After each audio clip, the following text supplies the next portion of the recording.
Hello sa inyo mga kasari, good afternoon. Welcome back to my YouTube channel. Today guys is Friday, so inaantay po natin ngayon si Sir Marcel.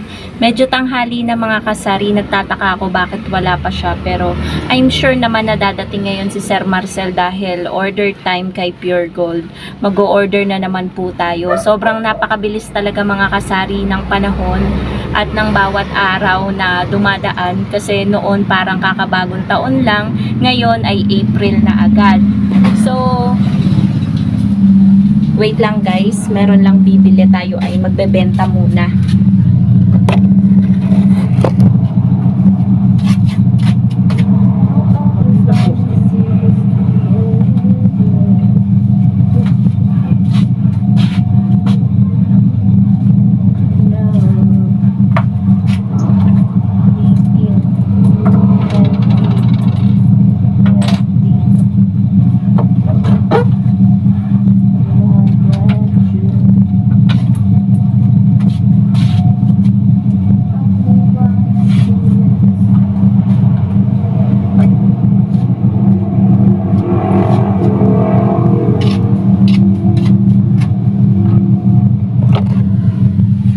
Okay mga kasari, tapos na tayong magbenta kay customer.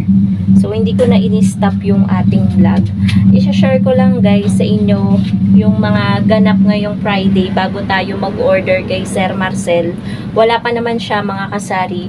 So kahapon meron pala akong dumating na delivery, hindi ko na na-share sa inyo guys, from NSD Trading. Eto guys yung resibo, ayan, lumaglag pa.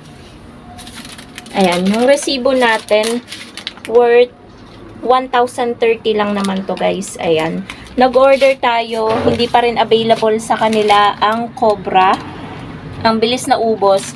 Nagkaroon sila nung nakaraan, naka-order naman ako, tapos ngayon out of stock ulit. Sobrang mabenta daw ng Cobra at konti lang daw kasi yung dineliver. So lagay na lang natin dito guys para maayos tayong makapag-vlog. Nag-order ako ng Cobra, ng Sting, kaso hindi available ang Sting. Max Glow, yung 1 liter, tsaka yung small, yung pang 20 ko tinitinda, sa iba 25. 350 ml yata yun guys. Nag-order din ako ng diaper, ng baby oil, ng Richoco, ng Salon Pass. Efficacent oil, nag-order din ako. So, share ko pala sa inyo mga kasari dahil sobrang mura lang dito sa NSD Trading. Around Cavite lang yata. If hindi ako nagkakamali, parang around Cavite pa lang sila nagde-deliver. Hindi ako sigurado guys kung around Cavite pa lang sila. So, ang hirap namang magsabi na nakakapunta sila ng ganito, ganyan. Malay nyo naman hindi. So, nagbigay pa ako ng maling impormasyon. So, sa Max Glow, share ko sa inyo guys. Ang laki kasi ng tubo ko dito. Ang bentahan ko ng 1 liter is 40 pesos. Ang puhunan lang po sa kanila ay 29.58. 29.58, imagine nyo mga kasari, computing nyo, nasa higit magkano rin yung tubo ko, ba diba? 10 piso. So, doon naman sa maliit, pang 20 ko, ang puhunan lang sa kanila ay 14.79. So, hindi lang 5 piso guys, ang ating tinutubo. Sa ibang tindahan, 25 ang bentahan nila, tapos meron silang nakukuhanan 22 na ang kuha nila. So, 3 lang yung kanila. Dito guys, nasa 5 piso yung tubo ko. 20 pesos lang yung bentahan ko. Kaya sobrang mabenta ng Max Glow dito guys. Tapos yung Cobra, 190. Nag-order kasi ako guys. Hindi available diba yung yellow na Cobra na 300 ml. Ang available is yung color green. Yun na lang ang in-order ko, kaso 1 dosena lang. Meron din kasi naghahanap guys ng green pero bihira. Mostly talaga yellow yung hinahanap nila na Cobra. Salon Pass, medyo tumaas yung Salon Pass. Nag-order rin ako ng isang ganyan lang. Bali 10 patches yun. 66 na, dating 50 plus lang yun. So gagawin ko na to kada isang patch, 'di ba?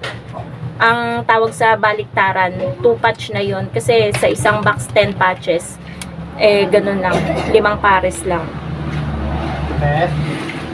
Wait lang guys. Ayan guys, I'm back. Meron lang naghanap kay mother. Parang gulo ng buhok ko. Pasensya na guys. So, dito na tayo sa ang bentahan ko na guys ng partner na Salon Pass yung magkabaliktaran is 18. Dati kasi 16. Eh medyo tumaas kasi guys. Magkano lang yung tutubuin natin. Tapos sa baby oil, pumatak na 22.95. Eh ang bentahan lang natin ay 25. So magkano lang tubo natin guys? Halos 2 piso sa baby oil na 25 ml. Tapos sa efficacent oil, ang bentahan natin is 35. Yung normal lang na efficacent oil, hindi siya yung extra strength. Kasi 35 lang yung bentahan natin. Ang puhunan niya, 29.25. Medyo malaki yung tubo natin. Tapos dito sa Lampin, large lang yung in-order ko. Pang 9 pesos ang bentahan ko. May free kasi siya na isa, 15 plus 1. So, 99.91 yung puhunan niya ng isang balot. And then, Richoco. Nag-order ako ng 15 pieces ng Richoco. So, dito guys, sobrang mura ng puhunan ng Richoco. 9.95 lang po, mga kasari. Meron lang tricycle sa harap. So, ito, kung o-orderin ko to kay Pure Gold, nasa 12.50, 12.25, ganon. Kaya 15 yung bentahan ko. Eh, hindi ko na binago yung bentahan ko. So, ang laki ng tubo ko, nasa 5 piso mahigit. 5 point something, diba mga kasari? So, yun lamang po yung update ko dito sa in-order ko from NSD Trading. Ito guys, nagtahulan na yung mga aso. Ito yung wholesaler na malapit dito sa amin na pwedeng lakarin. Nagbebenta lang sila sa may mga tindahan. Hindi sila nagtitinda sa mga walk-in. Yun yung kagandahan guys ng kanilang shop, diba? Medyo marami na din laman yung ano nila. Parang nandito na guys si Sir Marcel. Parang may bumaba sa jeep. Tapos, ano pa ba? Ayun, si partner, umalis ngayong umaga. Pero nandito na rin siya, nagpapahinga. Inutusan ko siyang bumili ng mga plastic bag, panggamit dito sa tindahan. And then, mga sigarilyo, ganyan. Tapos, paninda namin siomay at siopaw. Nagpabili na ako dahil sa Monday, mag-i-start na ng work si partner. So, siya ay uuwi doon sa kanila para doon magtrabaho. Uwian naman siya guys, hindi siya stay in. So, kaya nga kami may motor, ayun, para makauwi siya. So, magiging busy din ang ate nyo sa pagkahanda, nabubulol, pagpe-prepare ng kanyang baon, ganyan. Syempre, kailangan nating asikasuhin. So, ayun, magiging busy ang life natin. Wala tayo masyadong katuwang. Pero okay lang yun guys. At least, dalawa na kaming magpo-provide. Pero ito naman, yung work niya parang 2 to 3 months lang ang itatagal, ganun. So, yun lang mga kasari. Antayin na lang po natin si Sir Marcel. Tapos, atas na i-box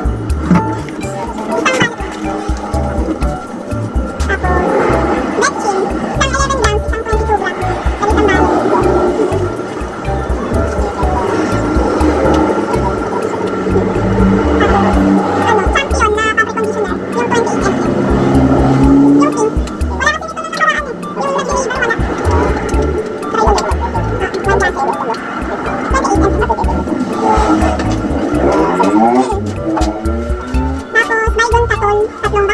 bilaw.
So, ayun na nga mga kasari, nakaalis na po si Sir Marcel at medyo madami din po tayong na-order mga kasari.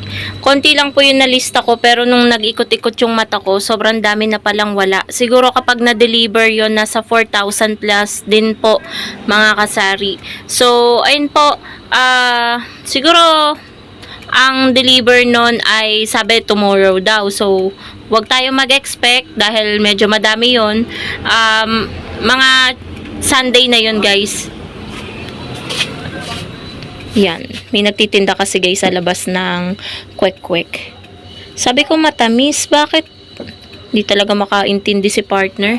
Talagang inano sa gusto niya, hindi yung gusto ko. Ano pa yung saysay ng tinanong niya ako, 'di ba?